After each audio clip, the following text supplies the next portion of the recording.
ಹಾಗಿದ್ರೆ ಅಸಲಿಗೆ ಹೃದಯಾಘಾತಕ್ಕೆ ಕಾರಣಗಳು ಏನು ಅನ್ನುವಂಥದ್ದೇ ಈಗ ಪ್ರಶ್ನೆ ಕಾಡ್ತಾ ಇದೆ. ಅಧಿಕ ರಕ್ತದೊತ್ತಡ ಕಾರಣ ಆಗ್ತಾ ಇದೆ, ಖಿನ್ನತೆಗೆ ಒಳಗಾಗೋದು, ಅನುವಂಶೀಯತೆ ಅಂದ್ರೆ ವಂಶಾವಳಿಯಿಂದ ಬಂದಿರುವಂತದ್ದು, ಅತಿ ಮೊಬೈಲ್ ಬಳಕೆ ಮಾಡೋದು, ರೀಲ್ಸ್ ನೋಡ್ತಿರ್ತಿರಲ್ಲ, ಕೆಲಸ ಮಾಡುವಾಗಲೂ ರೀಲ್ಸು, ಮನೆಯಲ್ಲೂ ರೀಲ್ಸು, ಜೀವನ ಶೈಲಿ ಬದಲಾವಣೆ, ಆಧುನಿಕ ಲೈಫ್ ಸ್ಟೈಲ್, ಜಂಕ್ ಫುಡ್ಗಳ ಸೇವನೆ, ಇವೆಲ್ಲವೂ ಕೂಡ ಕಾರಣ ಆಗ್ತಾ ಇದೆ. ಇನ್ನು ಹಲವು ಕಾರಣಗಳನ್ನ ಡಾಕ್ಟರ್ಸ್ ಉಲ್ಲೇಖ ಮಾಡಿದ್ದಾರೆ.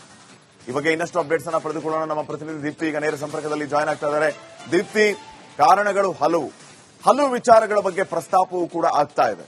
ಮುಖ್ಯವಾಗಿ ಈ ಸಿದ್ದರಾಮಯ್ಯ ಅವರು ಸೇರಿದಂತೆ ಕೆಲವು ಕಾಂಗ್ರೆಸ್ ನಾಯಕರು ಹೇಳ್ತಾ ಇದ್ದದ್ದು ಕೋವಿಡ್ ಲಸಿಕೆ ಕಾರಣ ಆಗ್ಬಿಟ್ಟಿದೆ ಅಂತ ಹೇಳಿ. ಇನ್ನು ಕೆಲವರು ಸೋಷಿಯಲ್ ಮೀಡಿಯಾದಲ್ಲಿ ಇದೇ ರೀತಿ ಮಾತುಗಳು ಕೇಳಿ ಬರೋದನ್ನ ನೋಡಿದ್ದೀವಿ. ಆದ್ರೆ ಡಾಕ್ಟರ್ಸ್ ವರದಿ ಹೇಳ್ತಾ ಇದೆ ಕೋವಿಡ್ ಕಾರಣ ಅಲ್ಲ, ಕೋವಿಡ್ ಲಸಿಕೆಯೂ ಕಾರಣ ಅಲ್ಲ. ದಯವಿಟ್ಟು ಯಾರು ಭಯ ಬೀಳೋದಕ್ಕೆ ಹೋಗಬೇಡಿ, ಜೀವನ ಶೈಲಿಯನ್ನ ಬದಲಿಸಿಕೊಳ್ಳಿ, ಆಹಾರ ಪದ್ಧತಿಯನ್ನ ಬದಲಿಸಿಕೊಳ್ಳಿ ಅಂತ ಹೇಳ್ತಿದ್ದಾರೆ. ಇನ್ನೂ ಏನೇನು ಕಾರಣಗಳನ್ನ ಕೊಟ್ಟಿದ್ದಾರೆ, ಏನ್ ಅಪ್ಡೇಟ್ಸ್ ಕೊಡ್ತೀರಿ?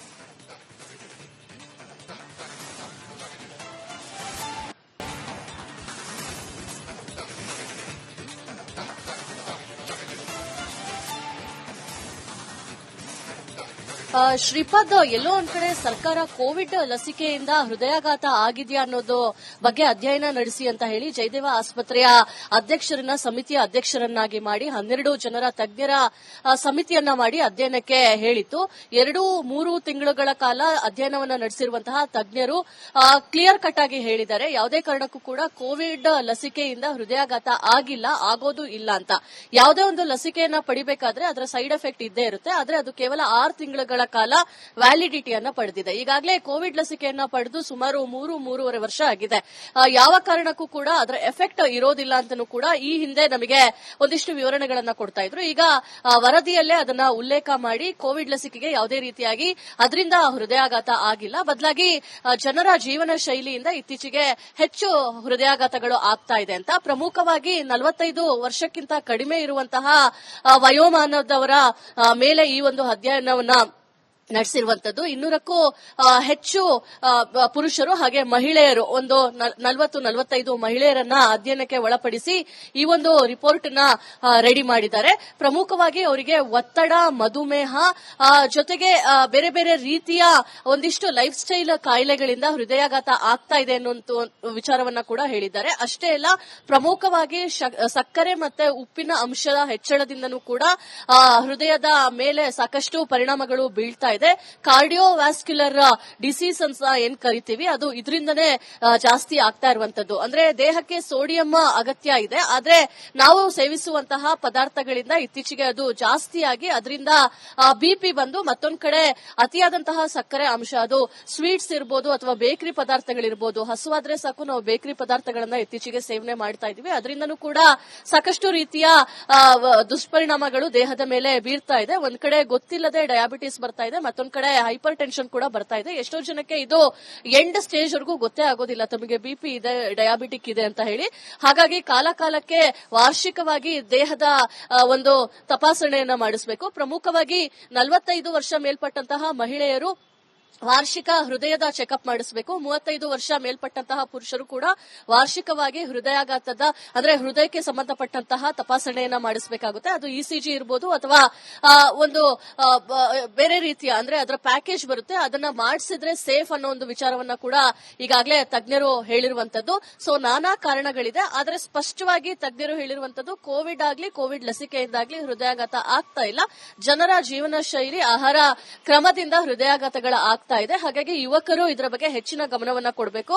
ಮುಖ್ಯವಾಗಿ ಧೂಮಪಾನ, ಮದ್ಯಪಾನದಿಂದನೂ ಕೂಡ ಹೃದಯಾಘಾತಗಳು ಆಗ್ತಾ ಇದೆ. ಇತ್ತೀಚೆಗೆ ಪಾರ್ಟಿ ಟ್ರೆಂಡ್ ಬೆಂಗಳೂರು ಸೇರಿದಂತೆ ಬೇರೆ ಬೇರೆ ಜಿಲ್ಲೆಗಳಲ್ಲಿ ಆರಂಭವಾಗಿರುವಂತದ್ದು. ಲೇಟ್ ನೈಟ್ ಪಾರ್ಟೀಸ್ ಮಾಡುವಂತದ್ದು, ಸರಿಯಾದಂತಹ ನಿದ್ರೆಯನ್ನ ಮಾಡದೇ ಇರುವಂತದ್ದು. ಒಬ್ಬ ಮನುಷ್ಯನಿಗೆ ಕನಿಷ್ಠ ಪಕ್ಷ 7 ಗಂಟೆ ಆದ್ರೂ ನಿದ್ರೆ ಬೇಕಾಗುತ್ತೆ, ಆದ್ರೆ ಲೇಟ್ ಮಲಗುವಂತದ್ದು, ಬೇಗ ಏಳುವಂತದ್ದು, ಸರಿಯಾಗಿ ನಿದ್ರೆ ಕೂಡ ಆಗ್ತಾ ಇಲ್ಲ. ಅದರ ಮೇಲೆ ಈ ಪಾರ್ಟಿ ರೀತಿಯಲ್ಲಿ ಎಲ್ಲರೂ ಕೂಡ ವರ್ತಿಸ್ತಾ ಇರೋದ್ರಿಂದ ಇದು ಕೂಡ ಸಾಕಷ್ಟು ದೊಡ್ಡ ಮಟ್ಟದಲ್ಲಿ ಪರಿಣಾಮ ಬೀರುತ್ತೆ ಅನ್ನೋ ಒಂದು ವಿಚಾರವನ್ನ ಕೂಡ ಬಹಿರಂಗಪಡಿಸಿದ್ದಾರೆ. Shripad, okay, thank you Deepti ಮಾಹಿತಿಗಾಗಿ.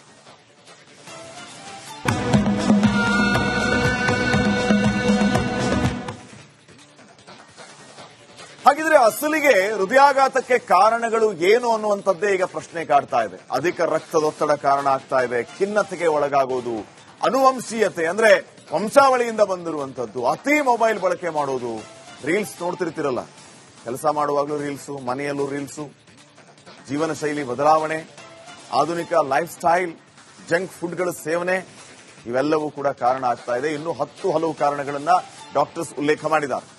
ಈ ಬಗ್ಗೆ ಇನ್ನಷ್ಟು ಅಪ್ಡೇಟ್ಸ್ ಅನ್ನ ಪಡೆದುಕೊಳ್ಳೋಣ. ನಮ್ಮ ಪ್ರತಿನಿಧಿ ದೀಪ್ತಿ ಈಗ ನೇರ ಸಂಪರ್ಕದಲ್ಲಿ ಜಾಯ್ನ್ ಆಗ್ತಾ ಇದ್ದಾರೆ. ದೀಪ್ತಿ, ಕಾರಣಗಳು ಹಲವು ವಿಚಾರಗಳ ಬಗ್ಗೆ ಪ್ರಸ್ತಾಪವೂ ಕೂಡ ಆಗ್ತಾ ಇದೆ. ಮುಖ್ಯವಾಗಿ ಈ ಸಿದ್ದರಾಮಯ್ಯ ಅವರು ಸೇರಿದಂತೆ ಕೆಲವು ಕಾಂಗ್ರೆಸ್ ನಾಯಕರು ಹೇಳ್ತಾ ಇದ್ದದ್ದು ಕೋವಿಡ್ ಲಸಿಕೆ ಕಾರಣ ಆಗ್ಬಿಟ್ಟಿದೆ ಅಂತ ಹೇಳಿ. ಇನ್ನು ಕೆಲವರು ಸೋಷಿಯಲ್ ಮೀಡಿಯಾದಲ್ಲಿ ಇದೇ ರೀತಿ ಮಾತುಗಳು ಕೇಳಿ ಬರೋದನ್ನ ನೋಡಿದ್ದೀವಿ. ಆದರೆ ಡಾಕ್ಟರ್ಸ್ ವರದಿ ಹೇಳ್ತಾ ಇದೆ ಕೋವಿಡ್ ಕಾರಣ ಅಲ್ಲ, ಕೋವಿಡ್ ಲಸಿಕೆಯೂ ಕಾರಣ ಅಲ್ಲ, ದಯವಿಟ್ಟು ಯಾರು ಭಯ ಬೀಳೋದಕ್ಕೆ ಹೋಗಬೇಡಿ, ಜೀವನ ಶೈಲಿಯನ್ನ ಬದಲಿಸಿಕೊಳ್ಳಿ, ಆಹಾರ ಪದ್ಧತಿಯನ್ನ ಬದಲಿಸಿಕೊಳ್ಳಿ ಅಂತ ಹೇಳ್ತಿದ್ದಾರೆ. ಇನ್ನೂ ಏನೇನು ಕಾರಣಗಳನ್ನ ಕೊಟ್ಟಿದ್ದಾರೆ, ಏನ್ ಅಪ್ಡೇಟ್ಸ್ ಕೊಡ್ತೀರಿ?